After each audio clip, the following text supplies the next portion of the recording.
Hea Eesti rahvas, head kaaslinlased, Tallinna Televisiooni vaatajad. Mujal Eestis ja riigi tasemel räägiti tänavu palju demokraatia defitsiidist, aga rahvas tuli tänavale ja streikis, sest Stenbocki maja haldavat parteid ja valitsust vaevas krooniline kuulmatus.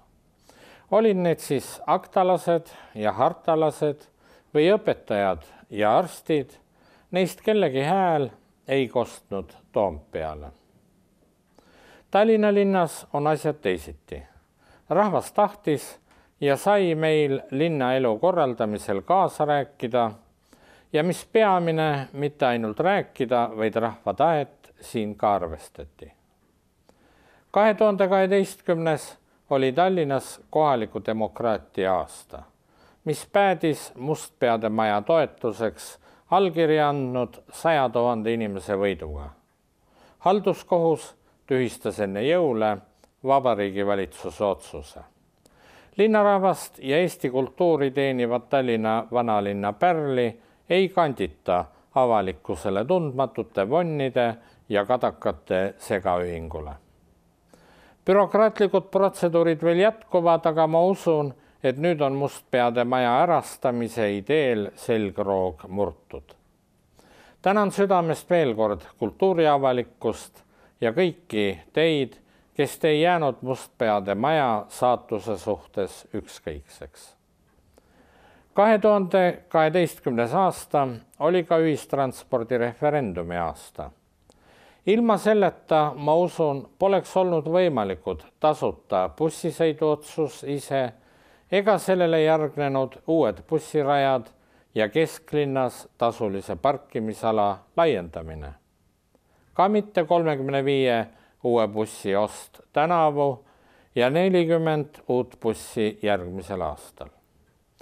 Ühistranspordi jõuliseks eelisarendamiseks oli linnavalitsusele vaja rahva tuge.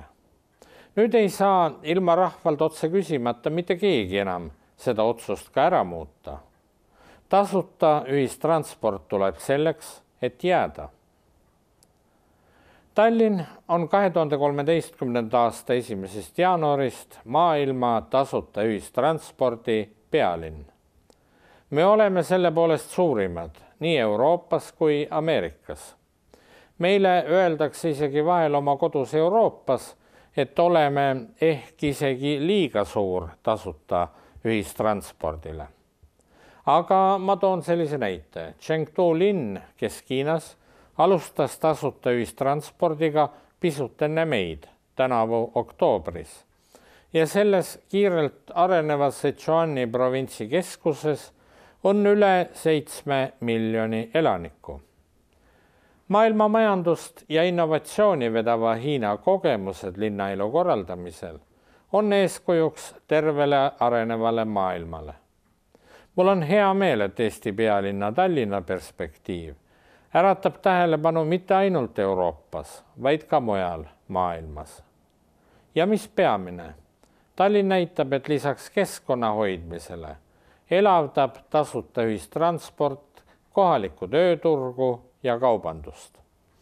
Keskmise ja väikese sissetulekuga inimestele on see aga märksa olulisem leevendus kui mõned Toompealt kaela langevad õnnetud maksualandused. Hea Eesti rahvas, 2012. ja mitmed sellele eelnenud aastad on olnud Eestile rasked. Meie rahvaarv on langenud juba 1960. aastate tasemele. Maal on asi päris hull, aga kiiresti kahanevad ka kõik maakonnakeskused peale Tallinna. Senise poliitikaga jätkates Eesti riik ja rahvas hääbub. Ja siis ei oleks ka enam Tallinnal pikka iga.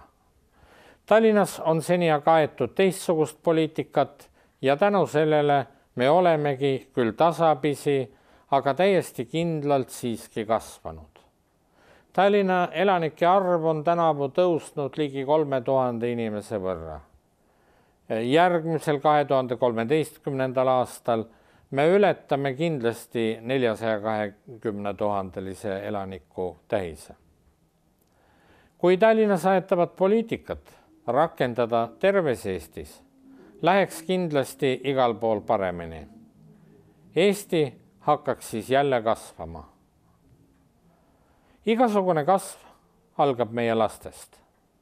Tallinna üheks järgmiseks aastaks kavandatud oluliseks investeeringuks on kõigile linna lasteaedadele uute mänguväljakute rajamine.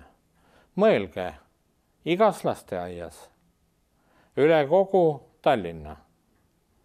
Me peame väga oluliseks mänguväljakute turvalisuse tõstmist ning soovime pakkuda lastele uusi, nende arengut soodustavaid võimalusi. Mida mitmekülgsemate võimalustega on lasteaedade õuealad, seda rohkem viibivad lapsed värskes õhus ja seda tervemad nad on. Lisaks mängule peavad lasteaedades olema ka sportimise ja väljas õppimise võimalused. Me pakume lasteaedadele välja 6 tüüplahendust. Milline mänguväljak ühele või teisele lasteaiale rajatakse, sõltub lastevanemate ja lasteaia personali soovidest. Linna jaoks on oluline, et lisaks sellele, et uued mänguväljakud oleksid lastele eakohased, huvitavad ja atraktiivsed, oleksid nad ka ohutud ja vastavuses Eestis ning Euroopas kehtivate mänguväljaku seadmete ohutusstandarditega. Ma väga soovin, et need 22 000 last, kes käivad linna 131 lasteaias, et nad saaksid järgmisel sügisel mängida, sportida ja õues õppida korras ning kaasaegsetes lasteaedades. Head vaatajad, Tallinna ja Eesti tegelikust elust saab terve Eesti üha rohkem teada Tallinna Televisiooni vahendusel. Ma loodan, et uuel aastal on meie linnakanalil veelgi rohkem, mida näidata ja teil, mida vaadata. Üheskoos teeme tugevaks Eesti pealinna ja terve Eesti. Üheskoos võidame kõik raskused. Soovin teile head uut aastat ja õnne teie elus, edu õppimises ja töös. Kohtumiseni uuel aastal Tallinnas, igal pool üle Eesti ja mujal meie väikeses maailmas.